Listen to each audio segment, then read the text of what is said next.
이 땅에 있는 종교들은 각각 색깔을 달리하면서 구원에 대한 이야기를 합니다. 우리 기독교도 역시 마찬가지로 구원을 말합니다.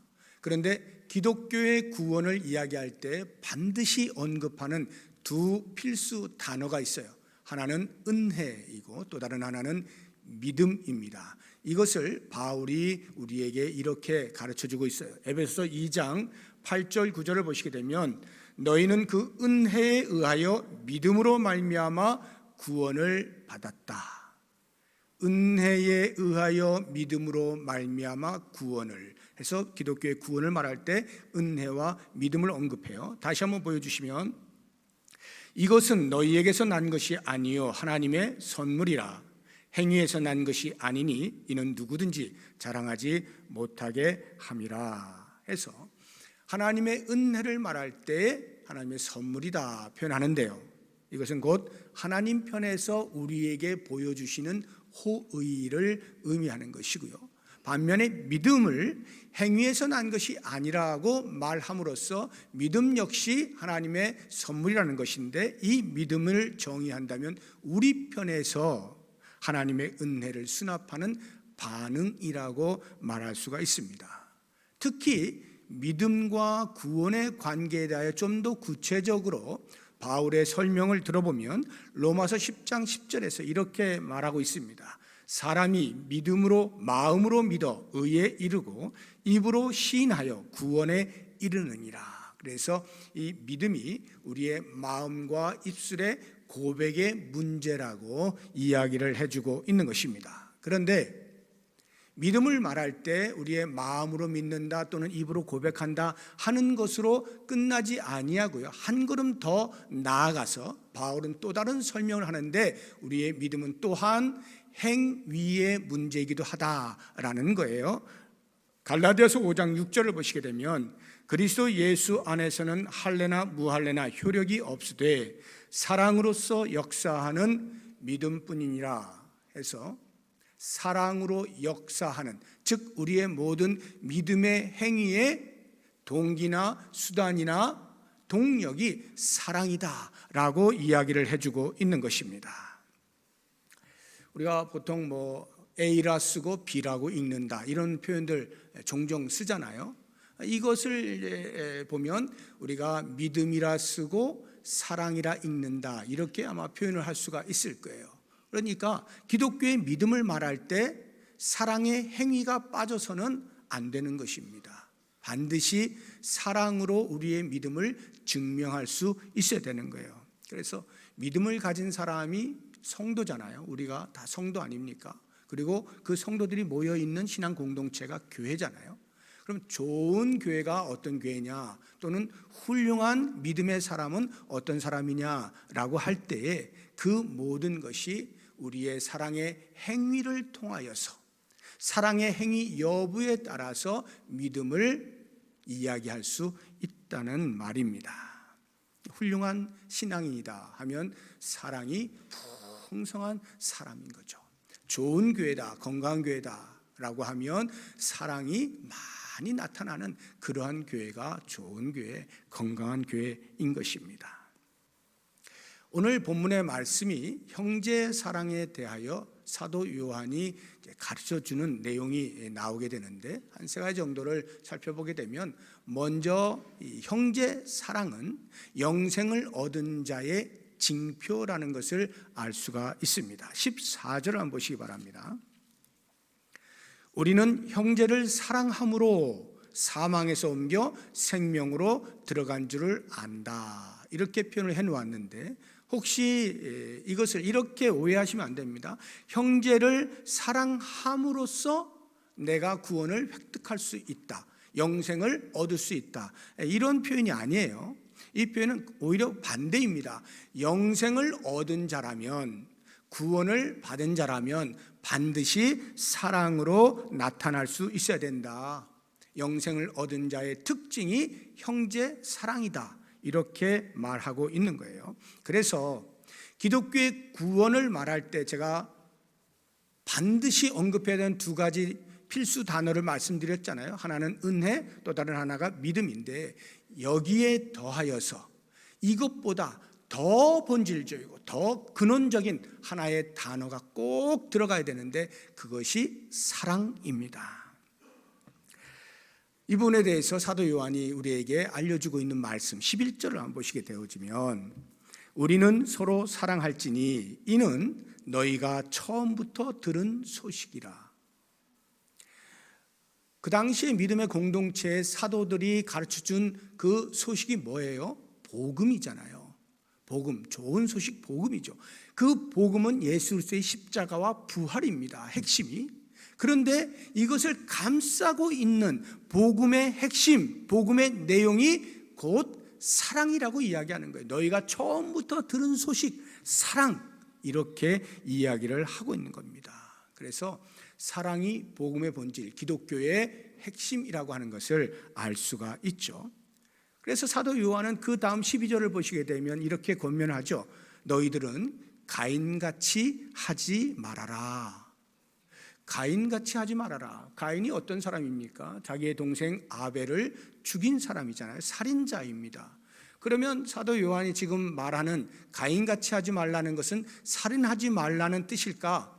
물론 당연히 그것은 포함이 되겠습니다만 그것보다 더 한 걸음 더 본질적으로 우리가 접근을 하면요, 살인이라고 하는 것은 살인을 함으로써 나타나는 현상이잖아요. 어떤 행위를 통해 나타나는 현상이에요.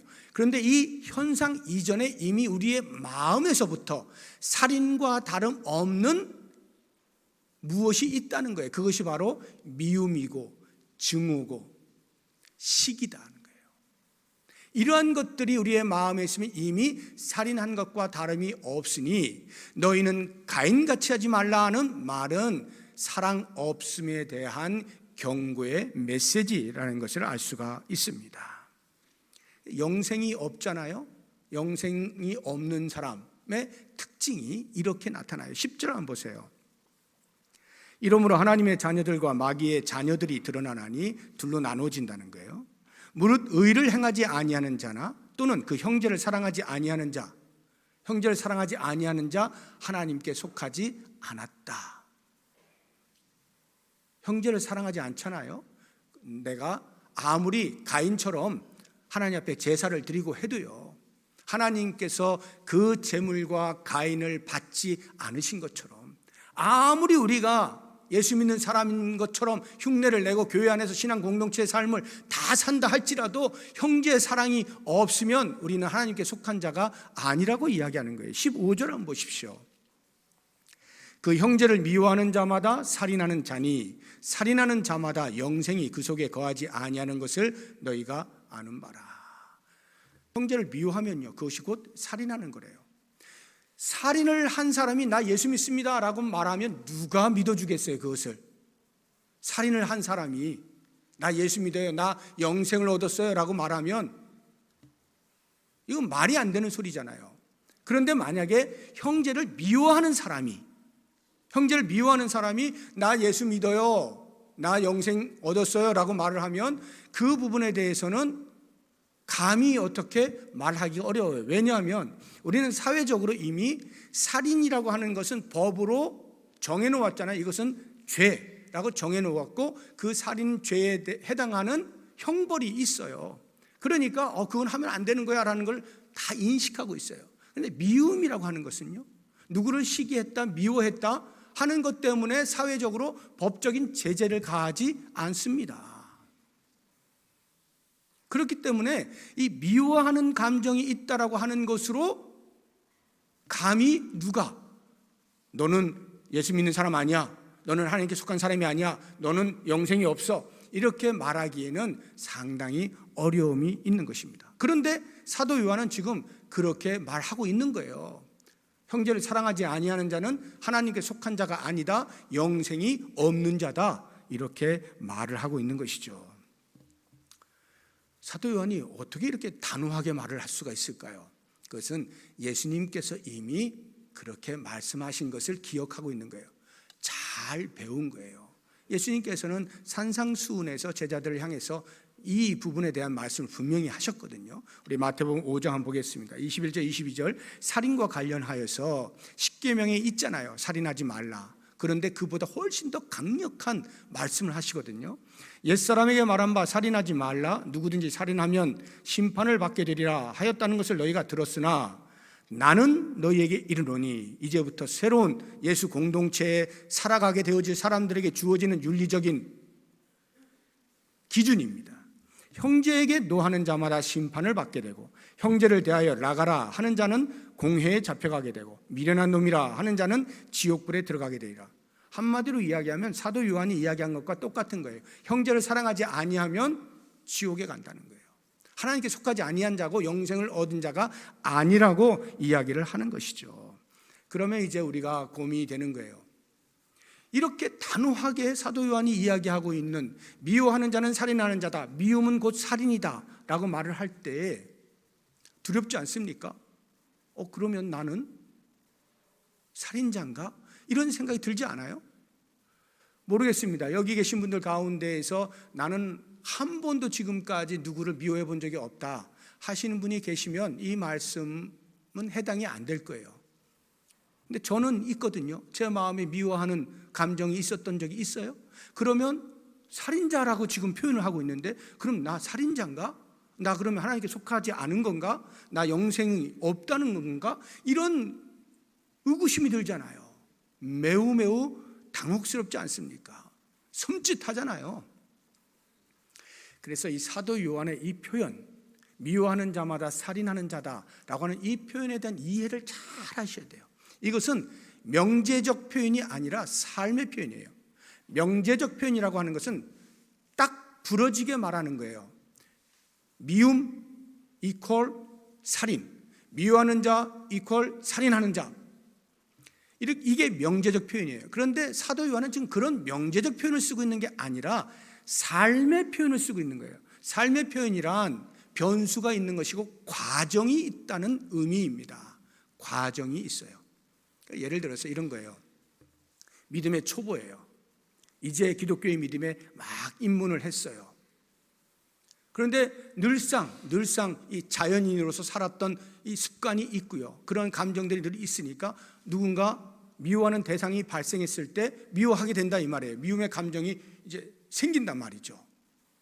그러면 초보의 믿음을 가진 사람은 그 미움의 감정을 보유하는 기간이 길어요.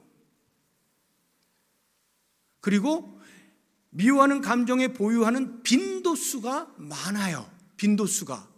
예를 들어서 저 사람의 저 행위를 봐도 아우 왜 저러지 하고 미워하는 감정이 생기고, 저 사람을 봐도 또 미워하는 감정이 생기고, 똑같은 사람이 이 행위를 보고 왜 저럴까 미워하는 마음이 생기고, 저 행위를 보고도 왜 저러지 또 미워하는 마음이 생기고요. 빈도수가 많아요. 그런데 믿음이 점점 자라잖아요. 믿음이 자라게 되어지면 성숙함에 따라서 이 빈도수가 줄어들고요, 미움의 감정을 보유하는 기간이 짧아져요. 여러분 한번 잘 생각해 보세요. 자신의 삶을 돌아보고 미워하는 감정이 아예 없을 수는 없을 거예요. 이게 쉽지 않은 이야기거든요. 그런데 성숙한 사람은요, 미워하는 감정이 생겼다가도 그걸 금방 해소를 한단 말이죠. 그리고 예전에는 저게 굉장히 미워하는 그런 어떤 상황이고 행동이었는데 성숙해지면서 그 정도는 충분히 이렇게 소화를 시킨단 말이죠. 빈도가 점점 줄어드는 거예요. 바로 이것이 과정, 삶의 표현이라고 하는 의미예요. 과정이 있다 하는 것이죠. 그래서 형제 사랑이라고 하는 것은 나의 믿음의 성숙도가 밖으로 표현되는 실체예요. 내가 믿음이 성숙하지 못할 때는 형제 사랑이 잘 나타나지 않아요. 오히려 그 반대가 더 많아요. 미워하고 시기하고 증오하고 하는 이런 것들이 더 많이 나타나는데요, 성숙해지면 성숙해질수록 믿음의 깊이를 더해가면 더해갈수록 자연스럽게 형제 사랑이 잘 나타나게 된다는 거예요. 그러면 반대로 생각해서 어떤 사람이 신앙의 연륜이 굉장히 오래됐어요. 막 수십 년 됐어요. 그리고 자기가 생각해도 남이 보아도 참 훌륭한 믿음을 가지고 있다라고 인정을 받을 만한 누군가가 그 행위 속에서 형제 사랑이 도무지 나타나지가 않아요. 그러면 어떻게 될까요? 거의 99.99%그 믿음을 점검해 봐야 됩니다. 그 평가를 점검해 봐야 돼요. 그러니까 우리의 행위 속에서 형제 사랑의 행위가 드러나지 않으면요, 아무리 믿음이 좋다라고 이야기를 한들 그것이 증명되지 않는다는 말이에요. 형제 사랑을 통하여서 우리의 믿음의 진정성과 성숙도가 증명이 된다는 것을 아셔야 돼요. 나는 과연 영생을 얻은 자인가? 나는 구원을 받은 자인가? 그리고 구원받은 자로서 믿음이 얼마나 성숙해져 있는가? 라고 하는 것을 자문할 때 그에 대한 답을 자신의 형제 사랑의 행위를 통하여서 찾으시면 거의 틀림이 없을 것입니다. 두 번째로 사도 요한이 이야기하고 있는 형제 사랑은, 이 형제 사랑을 우리에게만 강요하는 것이 아니라 예수님께서 먼저 모범을 보여주셨다, 이렇게 가르치고 있는 것입니다. 16절을 보시게 되면 그가, 예수님이에요, 우리를 위하여 목숨을 버리셨다고 말합니다. 예수님께서 우리를 위하여 목숨을 버리셨어요. 의무감에 의해서 어쩔 수 없이, 또는 양심상 어쩔 수 없이 아니고요. 우리를 향한 아버지의 사랑, 그것 때문에 예수님께서 당신의 목숨을 버리셔요. 로마서 5장 8절을 보게 되면 우리가 아직 죄인 되었을 때 그리스도께서 우리를 위하여 죽으심으로, 그 죽으심으로 하나님께서 우리에 대한 자기의 사랑을 확증하셨다. 하나님의 우리를 향한 사랑의 확증을 위하여 예수님께서 기꺼이 당신을 버리셨다는 뜻이에요. 그러면요, 실제로 예수님은 목숨을 버리지 않으셔도 되는 자유가 있고 권세가 있는 분이에요. 버리실 이유가 하나도 없는 분이에요. 죄가 없으시기 때문에, 신이시기 때문에. 그러한 자유와 권세를 가지고 있음에도 불구하고 우리를 구원하시고자 하는 하나님 아버지의 구원의 계획이 실현되게 하시기 위하여 기꺼이 순종하신 거예요. 이 예수님의 순종의 동기가 곧 사랑입니다. 우리를 향한 사랑, 그것 때문에 예수님은 기꺼이 아버지의 말씀에 순종하여 십자가에서 죽으시게 된 것이죠. 이렇게 그리스도께서 우리를 위하여 죽으심으로 우리에게 주어지는 것이 구원이고, 또 다른 표현으로는 자유입니다. 자유. 갈라디아서 5장 1절을 보시게 되면 그리스도께서 우리를 자유롭게 하려고 자유를 주셨다고 말합니다. 십자가에 죽으신 이유, 그것이 곧 사탄에 얽매여 있던 우리들을 풀어놓아 자유하게 하시기 위함이라는 거예요. 이 자유라고 하는 것은 어디에도 또는 누구에게도 얽매이지 않고 내 마음대로 할 수 있는 자격이죠, 권리죠. 이게 자유예요. 그런데 성경이 말하고 있는 자유는요, 그 자유에 제한이 있다는 거예요. 제한이 있다고 이야기해요. 좋은 사용이 필요하다는 거예요. 자유를 아무렇게나 막 써서는 안 되고 잘 사용해야 된다라고 하는 것이 갈라디아서 5장에 나오는데요. 13절 이하를 보시게 되면 형제들아, 너희가 자유를 위하여 부르심을 입었으나 그러나 그 자유로 육체의 기회를 삼지 말고 오직 사랑으로 서로 종로로 타라. 온 율법은 내 이웃 사랑하기를 내 자신같이 하라 하신 한 말씀에서 이루어졌나니 만일 서로 물고 먹으면 피차 멸망할까 조심하라. 시기하는 것도 내 자유 아닙니까? 미워하는 것도 내 자유 아닙니까? 증오하는 것도 내 자유 아닙니까? 하면 안 된다는 거예요. 방탕하게 사는 거 내 자유 아닙니까? 나의 유익만을 위해서 내 자유를 사용하는 것 내 자유 아닙니까? 그렇게 말해서는 안 되는 것입니다.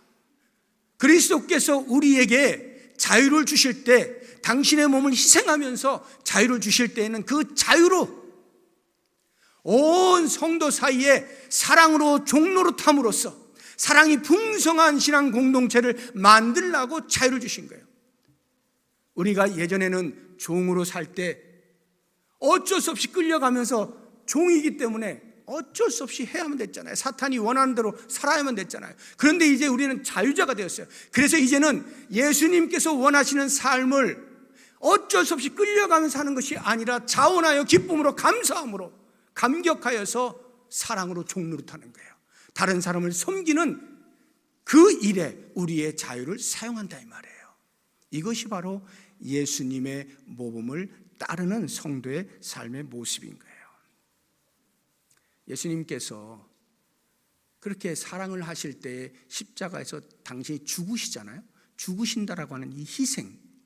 그래서 사랑을 표현하는 데에는 희생이 수반된다는 것을 알 수가 있어요. 우리가 형제 사랑을 한다 할 때 여러 가지 형제 사랑의 형태들이 있잖아요.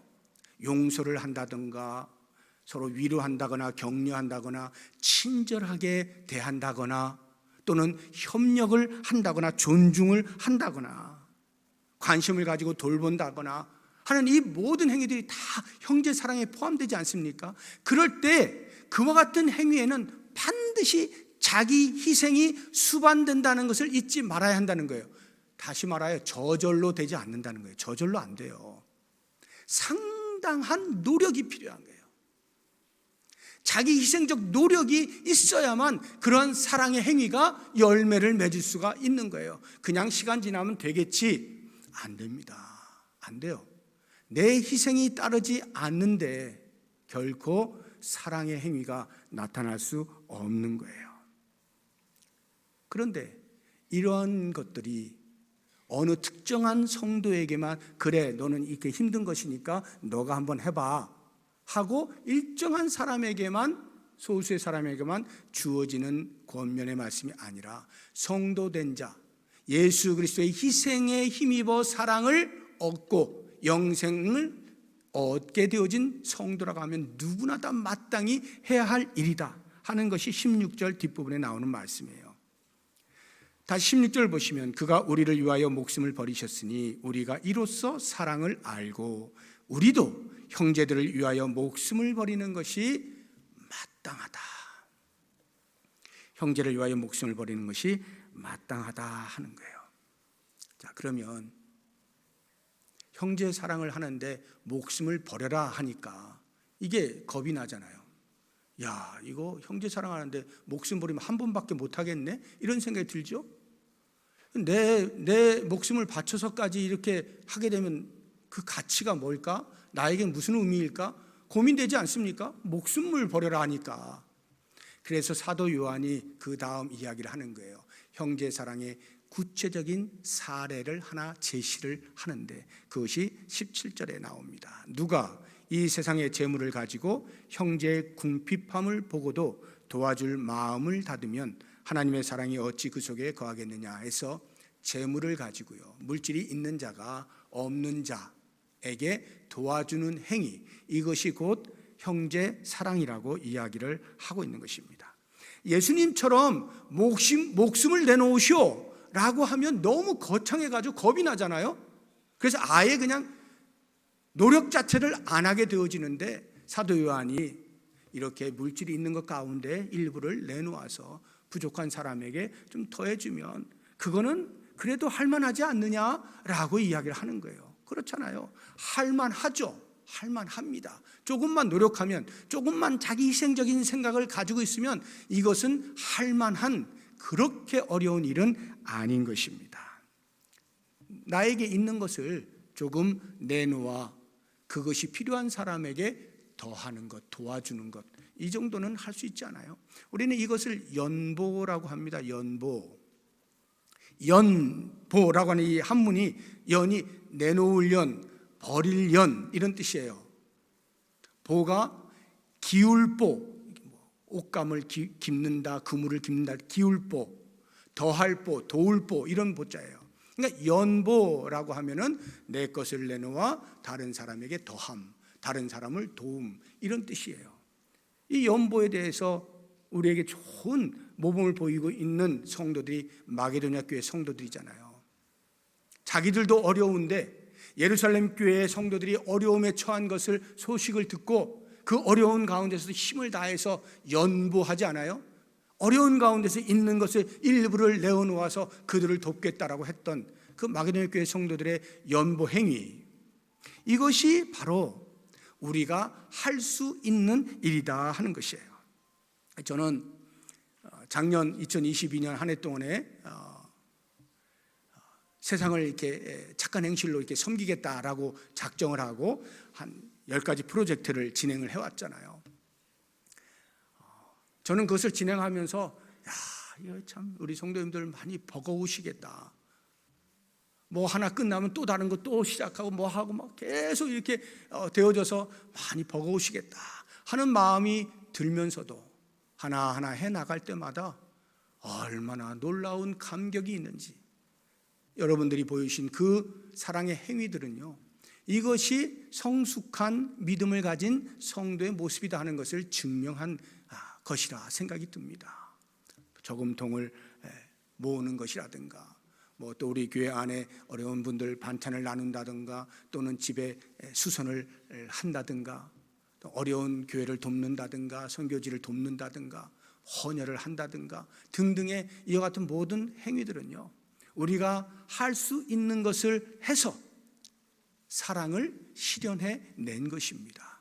저는 작년에 우리의 삶을 이렇게 돌아볼 때마다 언제나 이렇게 감사가 있고 감격이 있어요. 그렇다, 이것이 성숙한 믿음의 모습이다 하는 거예요. 저는 이 형제 사랑을 너무 거창한 것을 생각하여서 사도 요한이 이야기하는 것처럼 형제를 위하여 목숨을 바치는 게 마땅하다라고 하는 것 때문에 너무 겁을 덜컥 먹고 시도조차 못하는 이러한 일은 없어야 되겠다.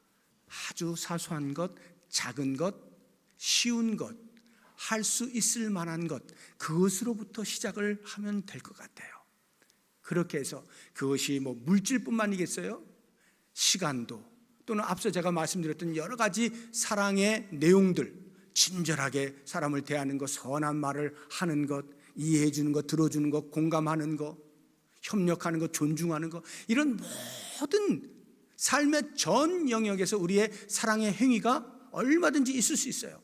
작은 것으로부터 시작을 해보면 우리의 믿음의 성숙에 따라서 큰 것도 소화해낼 수가 있게 되어지는 거예요. 모쪼록 원하기는 사랑으로 역사하는 믿음, 기독교의 믿음을 사랑으로 증명할 수 있길 원합니다. 우리의 삶에 있어서 사랑의 행위를 통하여서 그래, 기독교의 믿음은 바로 이거야 라고 하는 것을 드러내고 스스로도 인정하고 많은 사람들에게도 인정받고, 그래서 복음의 가치가 무엇이라고 하는 것을 모든 사람들에게 알릴 수 있는 아름다운 삶을 살아갈 수 있기를 주의 이름으로 부탁드립니다. 기도하겠습니다.